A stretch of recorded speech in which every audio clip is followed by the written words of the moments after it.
Report के मुताबिक चुनाव आयोग ने केंद्र सरकार से 500 करोड़ रुपए से ज्यादा की रकम मांगी है। अब इन पैसों का इस्तेमाल होगा किस चीज में, क्या लगता है? ईवीएम खरीदने में, क्योंकि पुरानी ईवीएम जो है उसको अपग्रेड करना है, तो वो पैसा वहां पर लगेगा। चुनाव आयोग को ईवीएम खरीदने की जरूरत एक फैसले की वजह से भी पड़ गई है। चुनाव आयोग ने फैसला लिया है कि अब किसी भी पोलिंग स्टेशन पर 1200 से ज्यादा वोटर नहीं होंगे। कितने से ज्यादा नहीं होंगे? एक पोलिंग स्टेशन 1200 से ज्यादा वोटर नहीं होंगे। इलेक्शन कमीशन ने यह फैसला इसलिए लिया है ताकि हमारे देश के वोटर लंबी लंबी लाइनों में जो ये लगते हैं वो ना लगे, भीड़ ना हो, भगदड़ जैसे हालात ना बने, पोलिंग स्टेशन पर शांति से और सुरक्षा से बगैर किसी हिचक के, बगैर किसी धक्का मुक्की के जाकर आप अपना वोट डालाएं। तो उसके लिए कम लोग जरूरी होंगे ना, तो 1200 लोग। चुनाव आयोग की इस तैयारी को वन नेशन वन इलेक्शन से जोड़कर क्यों देखा जा रहा है, अब उसे भी समझ लीजिए। मान लीजिए 2029 तक जाते जाते वन नेशन वन इलेक्शन की तस्वीर साफ हो जाती है अगर, तो भाई अचानक पूरे देश में एक साथ चुनाव करना पड़ेगा ना, और चुनाव आयोग के लिए मुमकिन नहीं होगा। अब आप कहेंगे कैसे मुमकिन नहीं होगा?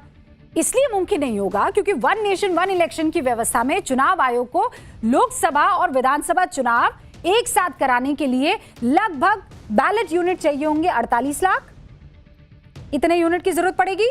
कंट्रोल यूनिट चाहिए होंगे 35 लाख और वीवीपैट चाहिए होंगी 34 लाख। खर्च आएगा 5300 करोड़ रुपए का।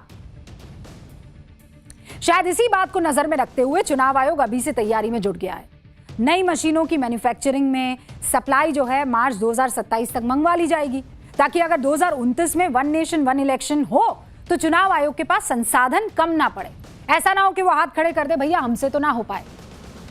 और इसीलिए चुनाव आयोग के खर्च विभाग ने जो खर्च विभाग होता है वो पूरा लेखा जोखा तैयार करता है, उसने चुनाव की तैयारियों के लिए करीब 512 करोड़ रुपए की खरीद की मंजूरी दे दी है।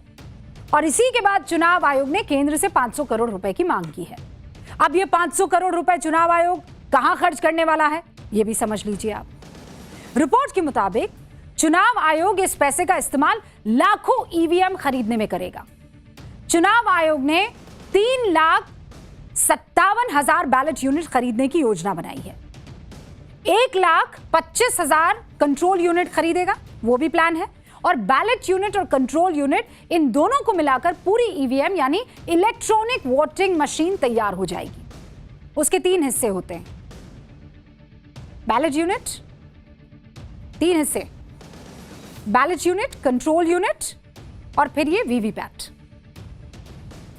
तो बैलेट यूनिट और कंट्रोल यूनिट, इन दोनों को मिलाकर पूरी ईवीएम यानी इलेक्ट्रॉनिक वोटिंग मशीन तैयार हो जाती है। अब चुनाव आयोग जो काम करेगा वो तो यही कह रहा है और कर भी रहा है कि हमें अपने ईवीएम और मशीनों को एकदम तैयार रखना है कि कभी जरूरत पड़े तो उसका इस्तेमाल कर ले। लेकिन उद्धव और ममता जो काम कर रहे हैं वो भी तो आपको बताना है। उद्धव और ममता का क्या काम है बताइए? अभी क्या काम है उनका? उनका काम यह है पार्टी को एक रखना, सांसदों और विधायकों को बागी होने से रोकना, लीडरशिप रोल को निभाना, पार्टी को टूटने से बचाना। अगर पार्टी के किसी नेता की कोई नाराजगी है तो उसे दूर करना। लेकिन उद्धव और ममता दोनों नेता अपनी अपनी पार्टी के नेताओं को इस वक्त तो संभाल नहीं पा रहे हैं, ऐसा लग रहा है। उद्धव और ममता बनर्जी का घनघोर राहुकाल चल रहा है, ऐसा लग रहा है। और राहुकाल से बचने का एक ही तरीका है कि रोज अपनी पार्टी के सांसदों और विधायकों को मिले, और अगर एक लाइन आगे जाकर कहूं तो उनकी आरती उतारे, उनकी परेशानी को सुने। क्योंकि अगर ये सांसद विधायक नाराज हो गए तो कहीं ना कहीं पार्टी को नुकसान होगा और पार्टी को कहीं नहीं छोड़ेंगे। पार्टी, पद, पैसा सब छीन लेंगे। लेकिन उद्धव और ममता एक अलग ही मूड में दिख रहे हैं और इसका नतीजा दिख भी रहा है। और वो क्या?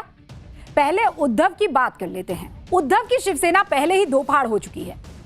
किस तरह आधी शिवसेना को लेकर उद्धव ठाकरे जैसे तैसे चल रहे थे, लेकिन अब तो वो भी नहीं है।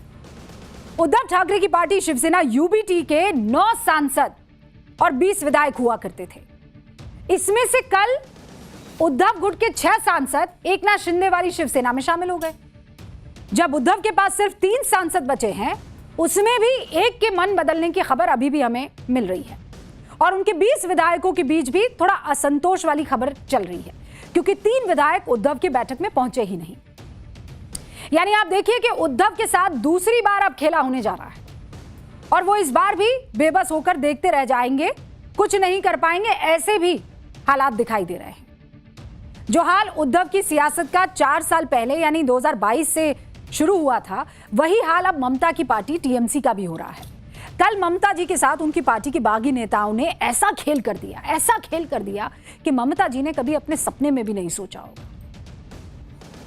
कल टीएमसी के बागी नेताओं ने ममता बनर्जी के हाथ से उनकी पार्टी टीएमसी छीन ली। बागी टीएमसी नेताओं ने ममता बनर्जी को पार्टी अध्यक्ष पद से हटा दिया।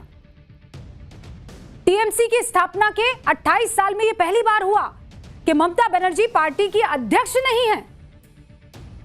ममता के भतीजे अभिषेक बनर्जी को पार्टी के ऑल इंडिया जनरल सेक्रेटरी के पद से सस्पेंड कर दिया। सीएम की कुर्सी जाने के बाद ममता के पास नेता प्रतिपक्ष की जो दमदार कुर्सी बची थी, वो भी बागी गुट ने 5 दिन पहले छीन ली। सोचिए, और अब टीएमसी का बागी गुट ममता के साथ वही करना चाहता है जो एकनाथ शिंदे के गुट ने या साथियों ने 4 साल पहले उद्धव ठाकरे के साथ किया। यानी टीएमसी पार्टी का पूरा कब्जा, पूरा कंट्रोल। और इसके लिए टीएमसी का बागी गुट स्टेप बाय स्टेप कैसे आगे बढ़ रहा है वो आपको बताती हूं। कल शाम को टीएमसी के बागी विधायक और सांसद कोलकाता के एक होटल में एआईटीसी का स्पेशल सेशन बुलाते हैं, ऑल इंडिया तृणमूल कांग्रेस का। इस सेशन में टीएमसी के 60 बागी विधायक और 20 सांसद शामिल हो जाते हैं। टीएमसी के 500 असंतुष्ट नेता, 16 जिला अध्यक्ष, कई पूर्व विधायक और 70 पार्षद भी इस मीटिंग में शामिल हो जाते हैं। और इस बैठक में टीएमसी की नई नेशनल वर्किंग कमेटी का गठन कर दिया जाता है। 30 मेंबर्स को इसमें शामिल कर लिया जाता है। टीएमसी की नई नेशनल वर्किंग कमेटी राष्ट्रीय अध्यक्ष कौन है? अरूप रॉय। और पहले इस पोस्ट पर कौन था? ममता बनर्जी। तो टीएमसी के नेशनल जनरल सेक्रेटरी बनाए गए संदीपन साहा, जावेद खान, ऋतव्रत बनर्जी। और पहले कौन होते थे इस पोस्ट पर? अभिषेक बनर्जी, फिरहाद हकीम, अरूप बिस्वास, रतन घोष। ये 3 लोग टीएमसी वर्किंग कमेटी के उपाध्यक्ष बनाए गए। यानी टीएमसी पूरी की पूरी बदल गई। चेहरा, मोहरा, नेता, लोग, पदवी सब बदल दिया। टीएमसी के बागी नेताओं ने ममता बनर्जी और अभिषेक बनर्जी को एकदम साइडलाइन कर दिया। इन दोनों मुक्त टीएमसी कर दी और टीएमसी वर्किंग कमेटी का गठन कर दिया। मतलब यह हुआ कि जिस टीएमसी में कभी ममता बनर्जी और अभिषेक बनर्जी की मर्जी के बगैर पत्ता नहीं हिलता था, उसी टीएमसी में अब ममता और अभिषेक की हैसियत सिर्फ एक साधारण ऑर्डिनरी लीडर जैसी हो गई। और लीडर भी नहीं भैया, कार्यकर्ता कहिए आप। कोई पद नहीं पार्टी में, कोई पावर नहीं। ममता गुट के नेताओं को अभी भी लग रहा है कि टीएमसी तो ममता बनर्जी के नाम पर रजिस्टर्ड है, इसको कौन हथिया सकता है किसी में इतनी हिम्मत? आप खुद सुन लीजिए। ऑल इंडिया तृणमूल कांग्रेस का जो स्पेशल सेशन का आयोजन किया गया था, उस स्पेशल सेशन में डेलीगेट लोग unanimously all India Trinamool Congress committee और एनडब्ल्यूसी इसका चुनाव हुआ है, गठन हुआ है।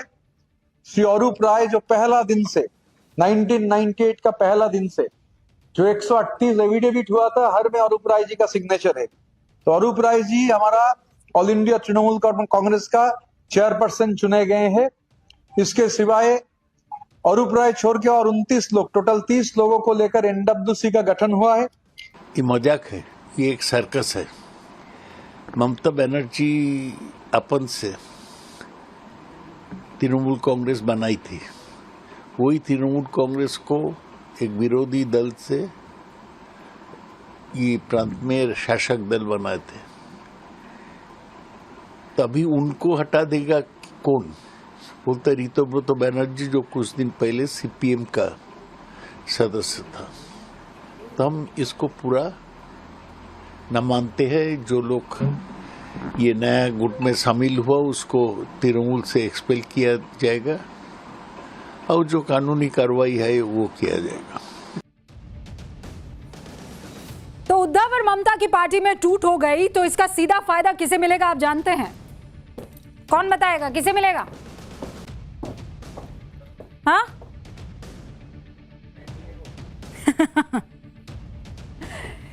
लोकसभा में एनडीए का संख्या बल क्या है? एनडीए के पास है 318 सांसद। ठीक है, ये कैसे हुआ? देखिए 20 आए किसके? टीएमसी के, और 6 जोड़ो इसमें किसके आए? यूबीटी के। तो ये हो गया 318। अब लोकसभा में 2/3 बहुमत जो है वो कितना है? 362। 2/3 बहुमत से कितना कम है एनडीए? तो फिर टूटेंगे तो कहां जाएंगे? फायदा किसे हुआ? एनडीए को। तो ये जो डगर है पनघट की वो बहुत खतरनाक है। और ये तो लोकसभा का इस वक्त मैं बता रही हूं। अब जरा आपको राज्यसभा का बताते हैं। राज्यसभा का डालिए भैया। राज्यसभा में एनडीए का संख्या बल क्या है? हाँ बहुत बड़े होशियार हो रहे हो आप लोग। 154 सांसद है एनडीए के, सिर्फ 10 कम है। कितने कम है? 2/3 के लिए कितना चाहिए? 164। तो भाई कैंसिल माइनस कर लो ना, 164 तो कितना आ गया? 10 आ गया। अब ये जो टूट रहे हैं बिखर रहे हैं इसका खेल क्या है? ये खेल है यहां पर। और जब बंगाल में 3 सीटें अभी खाली हुई हैं तो वो भी घट जाएगा। तो 10 में से अगर माइनस कर दीजिए कितनी? 3, तो कितना हुआ? 7। तो ये कितना हो जाएगा? जोड़ो मतलब मैथ्स में बिस्वा बहुत काम करना है हमें। ये हो गया 7। अभी 3 खाली होंगी ना तो 7 आ जाएंगी। तो 2/3 बहुमत से कितना कम हो जाएगा एनडीए? फिर 7 हो जाएगा। और 7 हुआ तो फिर क्या हुआ? वो जितने भी बिल पड़े हुए ना पास करवाने वाले सारे पास हो जाएंगे। मतलब संसद ने दोनों सदनों में एनडीए जिस स्थिति में थी उस स्थिति में संशोधन हो नहीं पा रहा था। किसका संशोधन करना था रवि? बिलों का संशोधन नहीं होता है भैया, संविधान का संशोधन। एनडीए को राज्यों में कोई टेंशन नहीं है,